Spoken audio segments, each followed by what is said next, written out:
کون کون ہے؟ تو آپ صلی اللہ علیہ وسلم کی جتنی بیویاں ہیں یہ سب اہل بیت میں سے۔ حضرت علی، حضرت فاطمہ الزہرا، حضرت امام حسنین کریمین اور جو دیگر حضرات ہیں ان سب کا تعلق اہل بیت سے۔ اب دیکھیے ہر ایک کو اللہ نے فضیلت عطا فرمائی،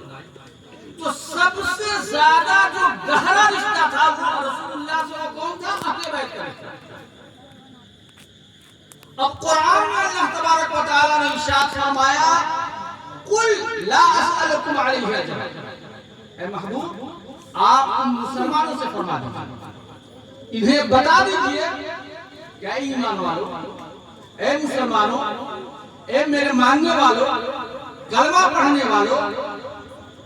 آپ انہیں بتا دیجئے کہ اللہ تبارک و تعالیٰ نے جو ایمان کی دولت میرے واسطے سے تمہیں دی ہے اس پر تم سے کوئی معاوضہ میں طلب نہیں کرتا، اجرت نہیں مانگتا۔ ایمان مل گیا آپ کو، آپ مسلمان ہیں، کلمہ پڑھنے والے ہیں، قرآن والے ہیں، نماز والے ہیں، قبلہ والے ہیں، اس پر اللہ کے رسول صلی اللہ علیہ وسلم نے آپ سے کوئی معاوضہ نہیں مانگا، کوئی اجرت نہیں مانگی، کوئی پیسے یا کوئی مال و دولت کا مطالبہ کسی سے نہیں، مگر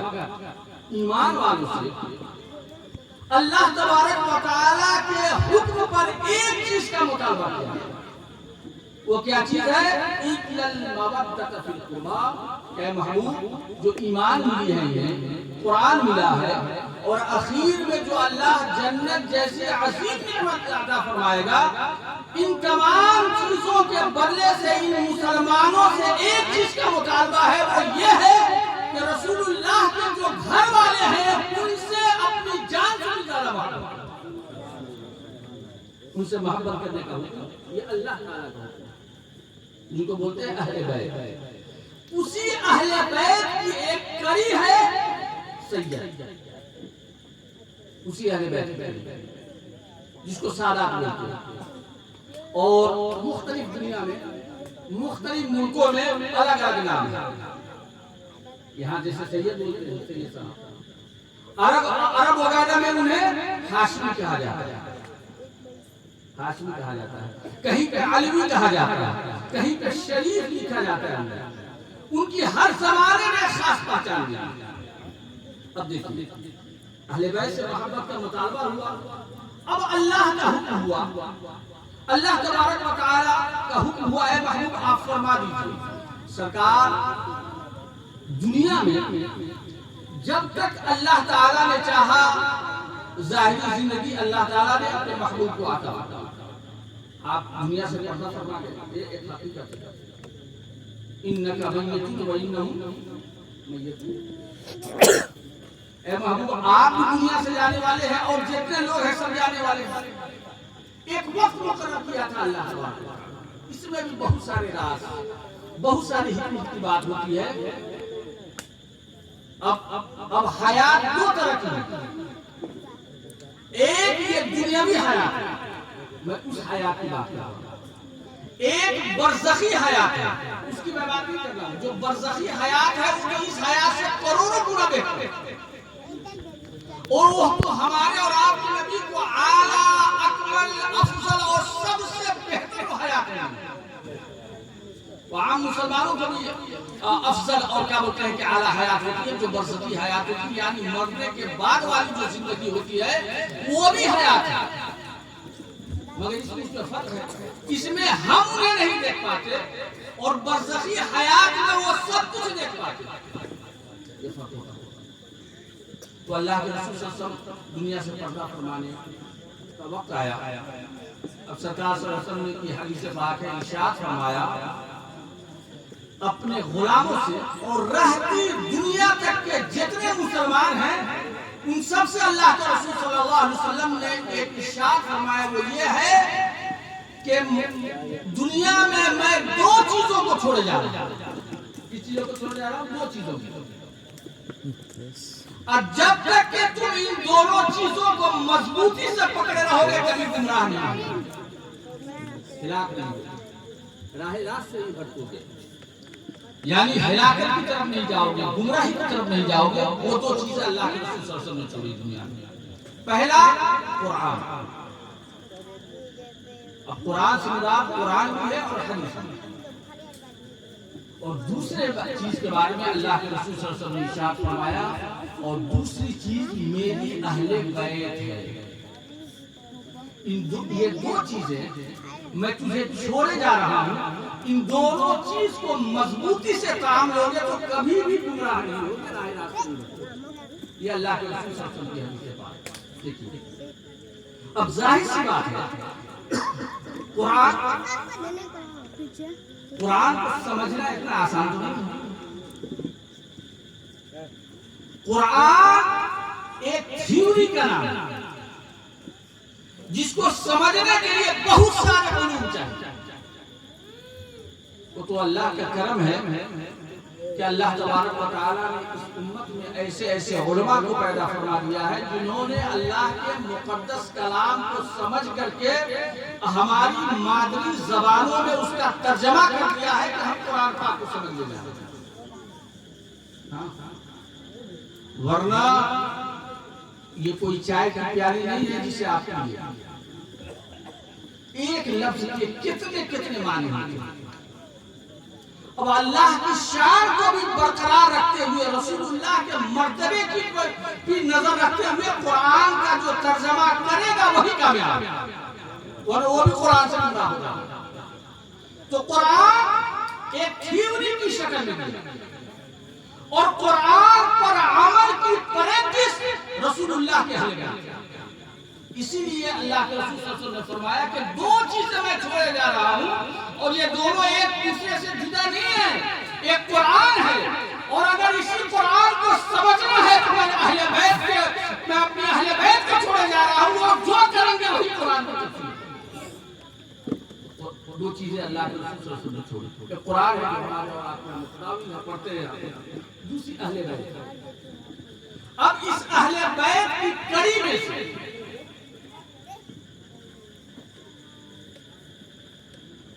سب سے زیادہ رسول اللہ کے قریب،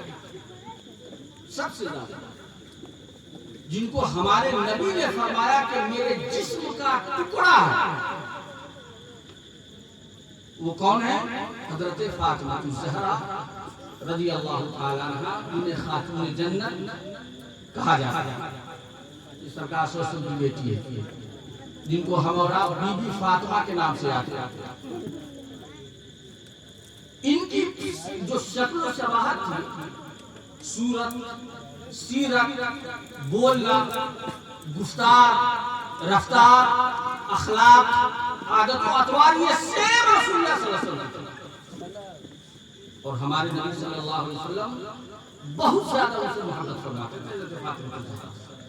اور سرکار صلی اللہ علیہ وسلم کی حدیث پاک ہے، فاطمہ بضعۃ منی فمن اغضبها اغضبنی ومن ارابها ارابنی.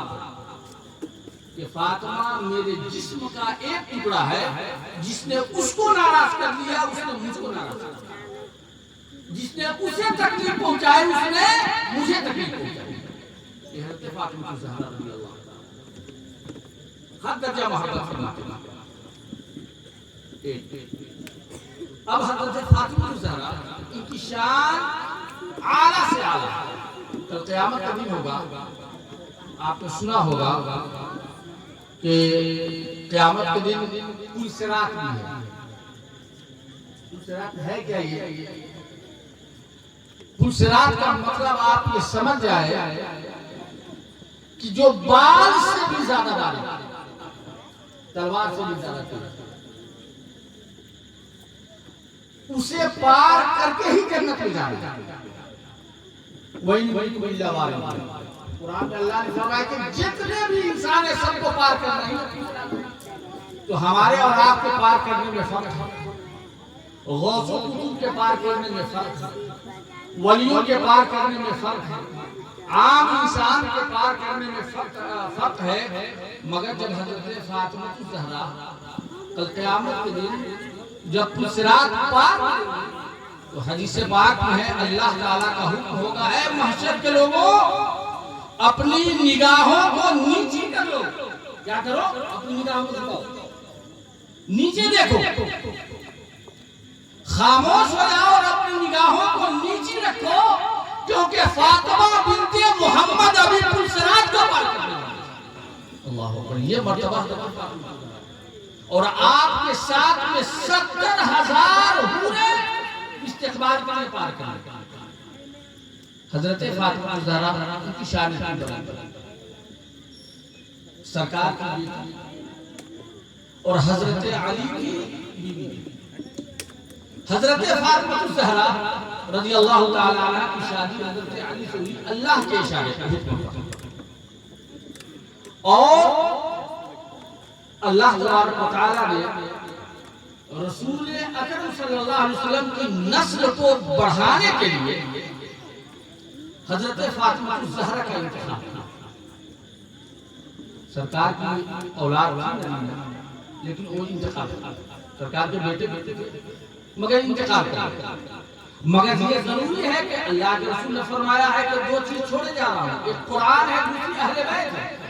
اب ظاہر سی بات ہے کہ اہل بیت کا فروغ ہوگا تب تو لوگ جب اس کو مضبوطی سے پکڑیں گے تو گمراہی سے بچ کر کے جنت میں مستحق ہوں گے اب نسل نبی کو بڑھانا ہے تو رسول اللہ کی جو نسل چلی ہے وہ حضرت فاطمہ زہرا سے چلی سرکار صلی اللہ علیہ وسلم کی ایک چچی ہے جن کا نام ہے ام الفضل کیا نام ہے ام الفضل یہ حضرت عباس کی بیوی ہے ایک مرتبہ دوڑتے ہوئے سرکار کی بارگاہ میں آئی روتے روتے اور کہا یا رسول اللہ صلی اللہ علیہ وسلم میں نے آج ایک بہت برا خواب دیکھا سرکار نے فرمایا کہ کیا خواب ہے کون سا خواب ہے تو ام الفضل رضی اللہ تعالی عنہ نے فرمایا یا رسول اللہ میں نے دیکھا ہے کہ آپ کے جسم کے ٹکڑے کیے گئے ہیں اور ایک ٹکڑا میری گود میں ڈال دیا گیا ہے اس لیے یا رسول اللہ میں رو رہی ہوں مجھے ڈر لگ رہا ہے سرکار صلی اللہ علیہ وسلم نے جب اس خواب کو سنا تو حضرت ام فضل اس سے سرکار کی چچی ہے حضرت عباس رضی اللہ تعالی عنہ کی بیوی ہے ان سے فرمایا کہ چچی جان آپ خوش ہو جاؤ فاطمہ کے گھر میں بچہ پیدا ہوگا جب وہ بچہ پیدا ہوگا تو تیرے گود میں رکھا جائے گا یہی خواب دیکھا